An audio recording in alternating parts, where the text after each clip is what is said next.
the unconscious and consciousness, reality.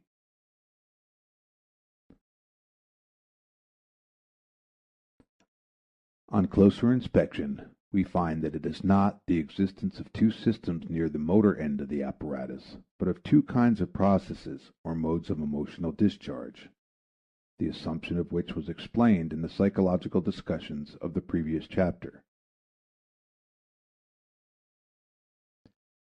This can make no difference for us, for we must always be ready to drop our auxiliary ideas whenever we deem ourselves in a position to replace them by something else approaching more closely to the unknown reality. Let us now try to correct some views which might be erroneously formed as long as we regarded the two systems, in the crudest and most obvious sense, as two localities within the psychic apparatus, views which have left their traces in the terms "repression" and "penetration." Thus, when we say that an unconscious idea strives for transference into the foreconscious in order later to penetrate consciousness, we do not mean that a second idea is to be formed situated in a new locality, like an interlineation near which the original continues to remain. Also, when we speak of penetration into consciousness, we wish carefully to avoid any idea of change of locality. When we say that a foreconscious idea is repressed and subsequently taken up by the unconscious, we might be tempted by these figures, borrowed from the idea of a struggle over a territory, to assume that an arrangement is really broken up in one psychic locality and replaced by a new one in the other locality. For these comparisons, we substitute what would seem to correspond better with the real state of affairs by saying that an energy occupation is displaced to, or withdrawn from, a certain arrangement, so that the psychic formation falls under the domination of a system or is withdrawn from the same. Here again, we replace a topical mode of presentation by a dynamic. It is not the psychic formation that appears to us as the moving factor, but the innervation of the same.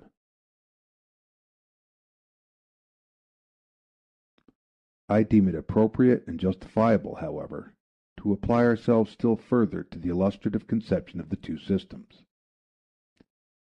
We shall avoid any misapplication of this manner of representation if we remember that presentations, thoughts, and psychic formations should generally not be localized in the organic elements of the nervous system, but, so to speak, between them, where resistances and paths form the correlate corresponding to them.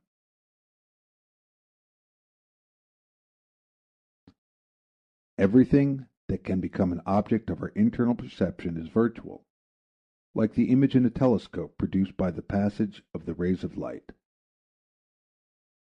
But we are justified in assuming the existence of the systems, which have nothing psychic in themselves and which never become accessible to our psychic perception, corresponding to the lenses of the telescope which design the image. If we continue this comparison, we may say that the sensor between two systems corresponds to the refraction of rays during their passage into a new medium. Thus far, we have made psychology on our own responsibility.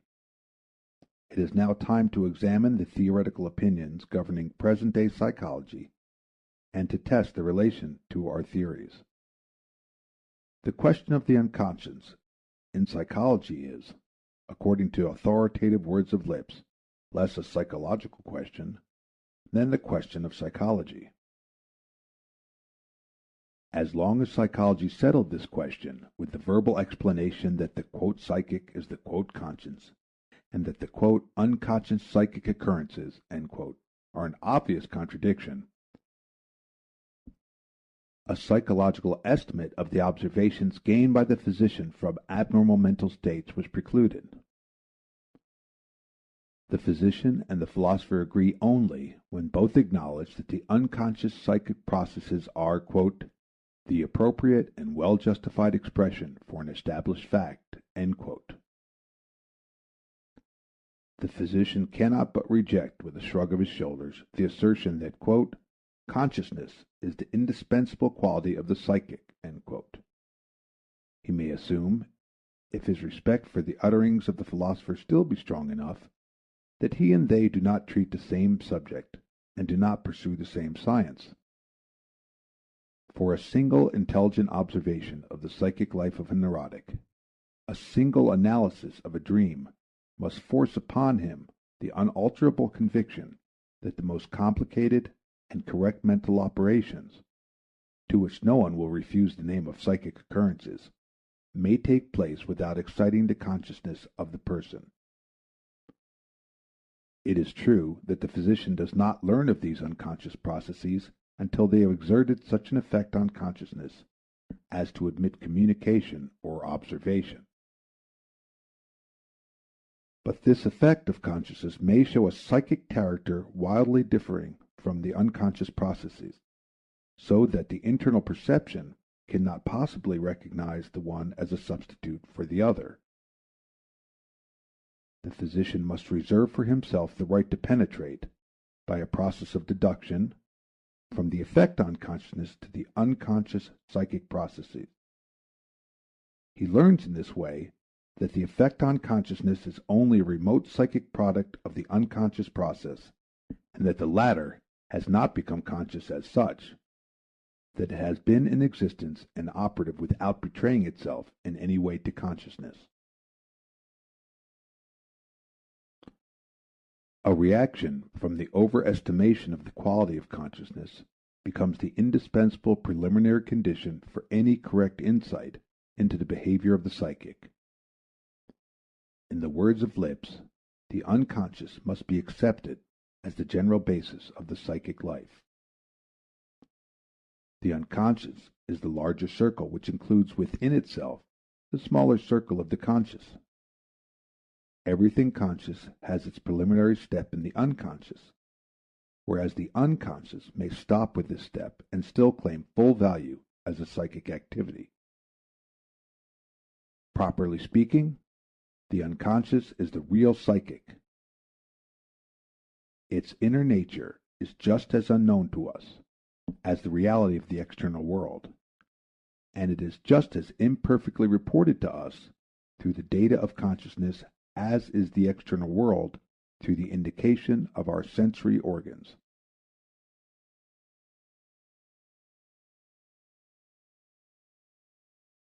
A series of dream problems which have intensely occupied older authors will be laid aside when the old opposition between conscious life and dream life is abandoned, and the unconscious psychic assigned to its proper place. Thus, many of the activities whose performances in the dream have excited our admiration are now no longer to be attributed to the dream, but to unconscious thinking, which is also active during the day. If, according to Schneerer, the dream seems to play with a symboling representation of the body, we know that this is the work of certain unconscious fantasies, which have probably given in to sexual emotions, and that these fantasies come to expression not only in dreams, but also in hysterical phobias and in other symptoms. If the dream continues and settles activities of the day, and even brings to light valuable inspirations, we have only to subtract from it the dream disguise as a feat of dream work, and a mark of assistance from obscure forces in the depth of the mind. (Cf. The Devil in Tartini's Sonata Dream). The intellectual task, as such, must be attributed to the same psychic forces which perform all such tasks during the day. We are probably far too much inclined to overestimate the conscious character even of intellectual and artistic productions. From the communications of some of the most highly productive persons, such as Goethe and Helmholtz, we learn indeed that the most essential and original parts in their creations came to them in the form of inspirations, and reached their perceptions almost finished. There is nothing strange about the assistance of the conscious activity in other cases where there was a concerted effort of all the psychic forces. But it is a much abused privilege of the conscious activity that is allowed to hide from us all other activities wherever it participates.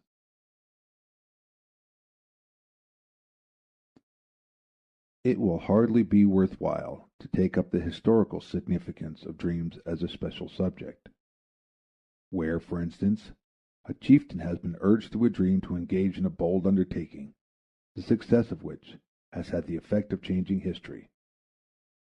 A new problem results only so long as the dream, regarded as a strange power, is contrasted with the other more familiar psychic forces. The problem, however, disappears when we regard the dream as a form of expression for feelings which are burdened with resistance during the day and which can receive reinforcements at night from deep emotional sources.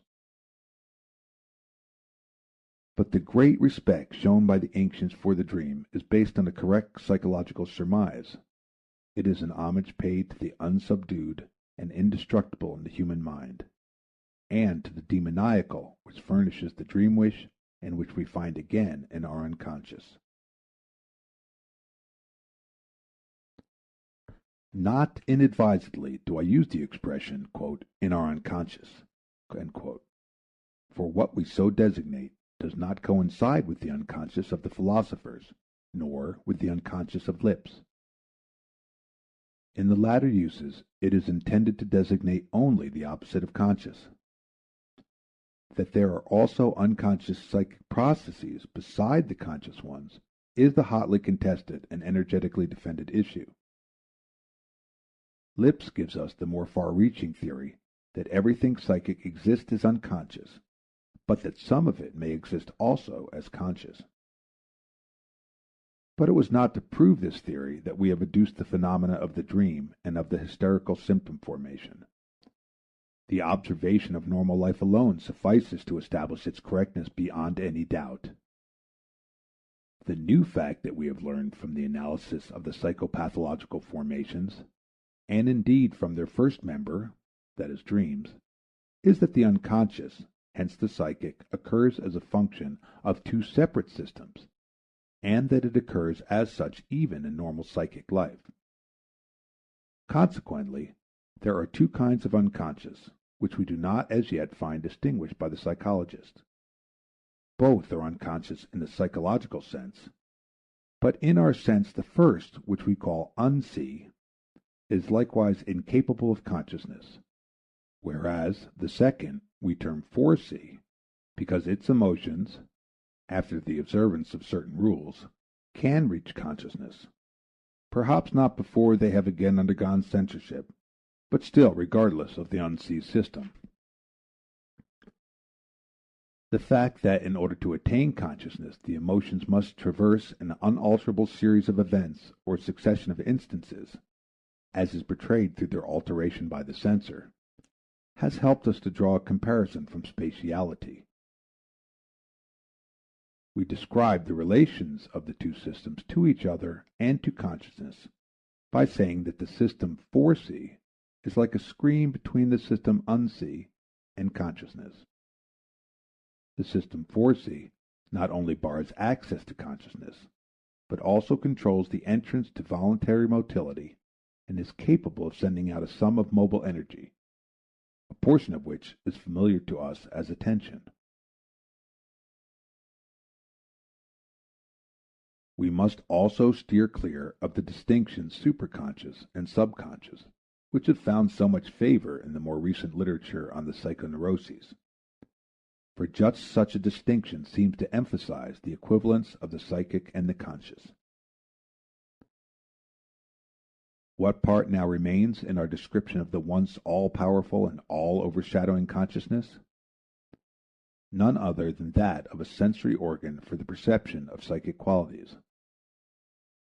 According to the fundamental idea of schematic undertaking, we can conceive the conscious perception only as the particular activity of an independent system, for which the abbreviated designation cons commends itself.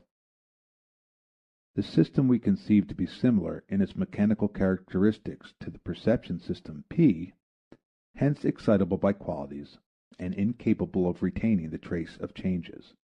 That is, it is devoid of memory. The psychic apparatus which, with the sensory organ of the P system, is turned to the outer world, is itself the outer world for the sensory organ of cons, the teleological justification of which rests on this relationship. We are here once more confronted with the principle of the succession of instances which seems to dominate the structure of the apparatus. The material under excitement flows to the cons, sensory organ from the two sides, firstly from the P system, whose excitement, qualitatively determined, probably experiences a new elaboration until it comes to conscious perception, and, secondly, from the interior of the apparatus itself, the quantitative processes of which are perceived as qualitative series of pleasure and pain as soon as they have undergone certain changes. The philosophers, who have learned that correct and highly complicated thought structures are possible even without the cooperation of consciousness, have found it difficult to attribute any function to consciousness. It has appeared to them a superfluous mirroring of the perfected psychic process. The analogy of our cons system with the systems of perception relieves us of this embarrassment. We see that perception through our sensory organs results in directing the occupation of attention to those paths on which the incoming sensory excitement is diffused. The qualitative excitement of the P system serves the mobile quantity of the psychic apparatus as a regulator for its discharge. We may claim the same function for the overlying sensory organ of the cons system. By assuming new qualities, it furnishes a new contribution towards the guidance and suitable distribution of the mobile occupation quantities. By means of the perception of pleasure and pain, it influences the course of the occupations within the psychic apparatus, which normally operates unconsciously and through the displacement of quantities. It is probable that the principle of pain first regulates displacements of occupation automatically, but it is quite possible that the consciousness of these qualities adds a second and more subtle regulation, which may even oppose the first and perfect the working capacity of the apparatus by placing it in the position contrary to its original design for occupying and developing even that which is connected with the liberation of pain. We learn from neuropsychology that an important part of the functional activity of the apparatus is attributed to such regulations through the qualitative excitation of the sensory organs. The automatic control of the primary principle of pain and the restrictions of mental capacity connected with it are broken by the sensible regulations, which in their turn are again automatisms.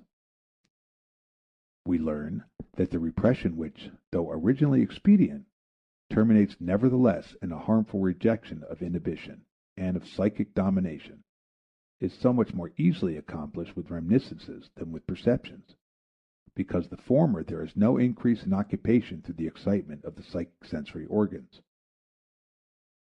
When an idea to be rejected has once failed to become conscious because it has succumbed to repression, it can be repressed on other occasions only because it has been withdrawn from conscious perception on other grounds.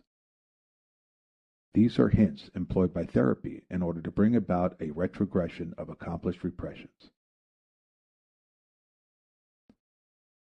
The value of the overoccupation which is produced by the regulating influence of the cons, sensory organ on the mobile quantities, is demonstrated in the teleological connection by nothing more clearly than by the creation of a new series of qualities, and consequently a new regulation, which constitutes the precedence of man over the animals. For the mental processes are in themselves devoid of quality, except for the excitements of pleasure and pain accompanying them, which, as we know, are to be held in check as possible disturbances of thought. In order to endow them with a quality, they are associated in man with verbal memories, the qualitative remnants of which suffice to draw upon them the attention of consciousness, which in turn endows thought with a new mobile energy.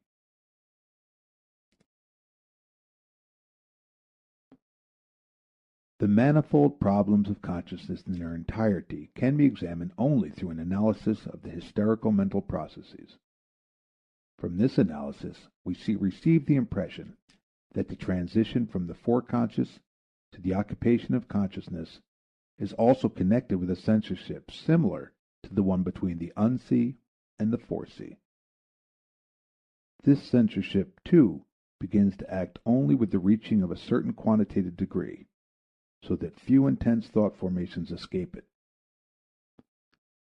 Every possible case of detention from consciousness, as well as of a penetration to consciousness under restriction, is found included within the picture of the psychoneurotic phenomena.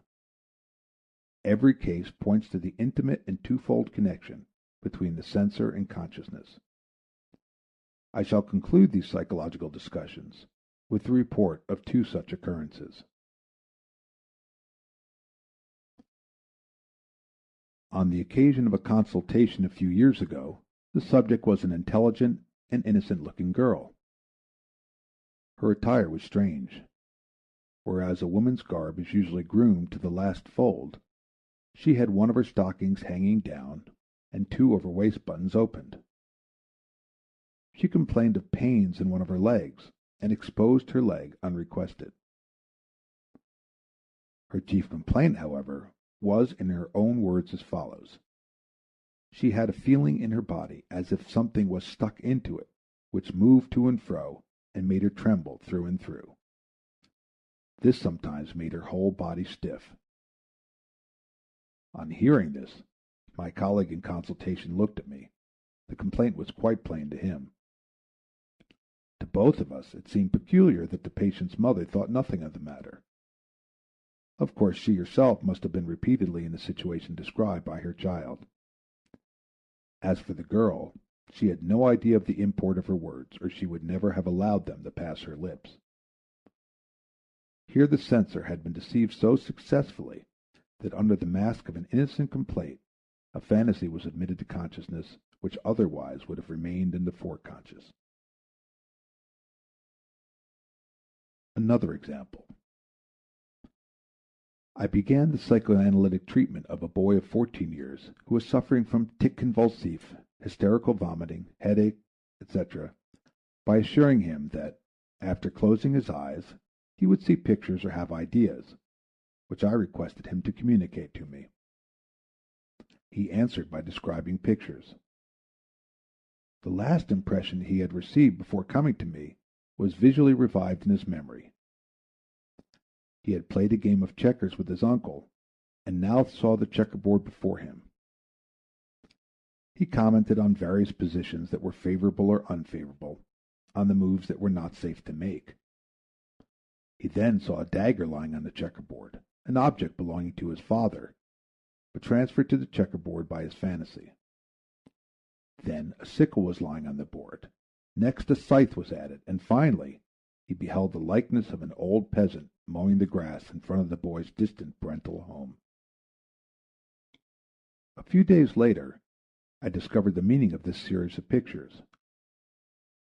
Disagreeable family relations had made the boy nervous. It was the case of a strict and crabbed father who lived unhappily with his mother, and whose educational methods consisted in threats, of the separation of his father from his tender and delicate mother, and the remarrying of his father, who one day brought home a young woman as his new mamma. The illness of the 14-year-old boy broke out a few days later. It was the suppressed anger against his father that had composed these pictures into intelligible illusions. The material was furnished by a reminiscence from mythology. The sickle was the one with which Zeus castrated his father. The scythe and the likeness of the peasant represented Kronos, the violent old man who eats his children, and upon whom Zeus wreaks vengeance in so unfilial a manner. The marriage of the father gave the boy an opportunity to return the reproaches and threats of his father, which had previously been made because the child played with his genitals (the checkerboard, the prohibited moves, the dagger with which a person may be killed). We have here long repressed memories and their unconscious remnants which, under the guise of senseless pictures, have slipped into consciousness by devious paths left open to them.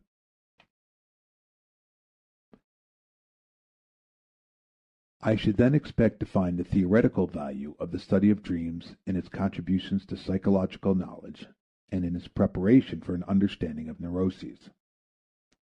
Who can foresee the importance of a thorough knowledge of the structure and activities of the psychic apparatus when even our present state of knowledge produces a happy therapeutic influence in the curable forms of the psychoneuroses?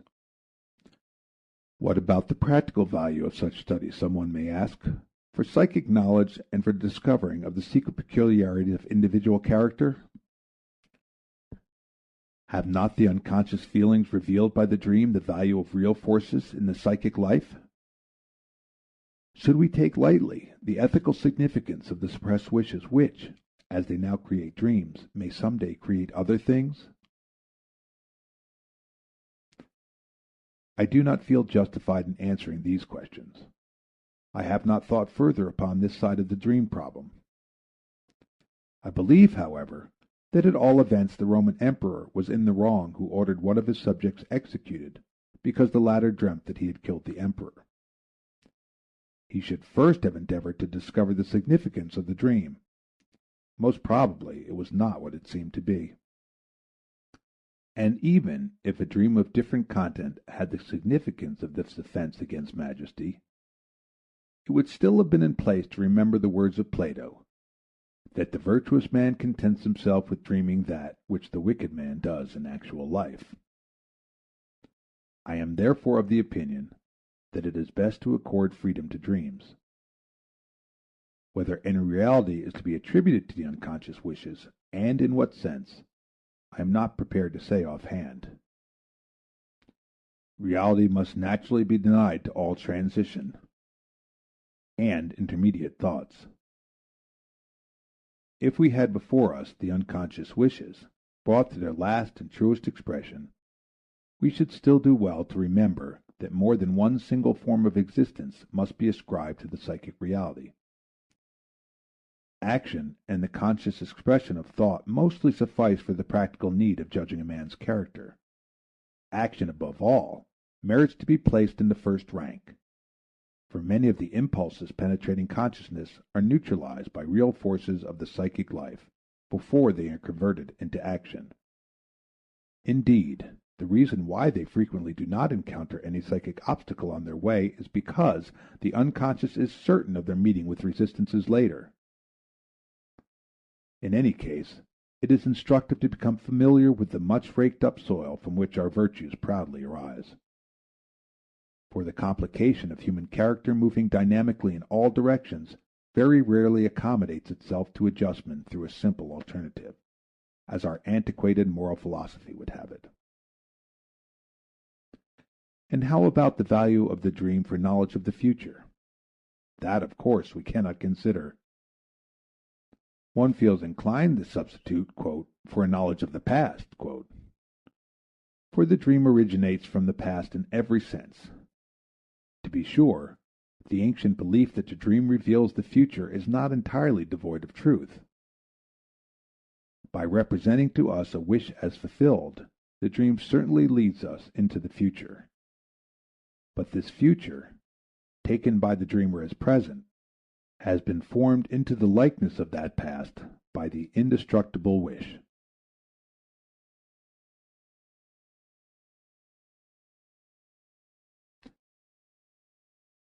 End of Chapter 9, The Unconscious and Consciousness, Reality. End of Dream Psychology by Sigmund Freud, translated by M.D. Eder.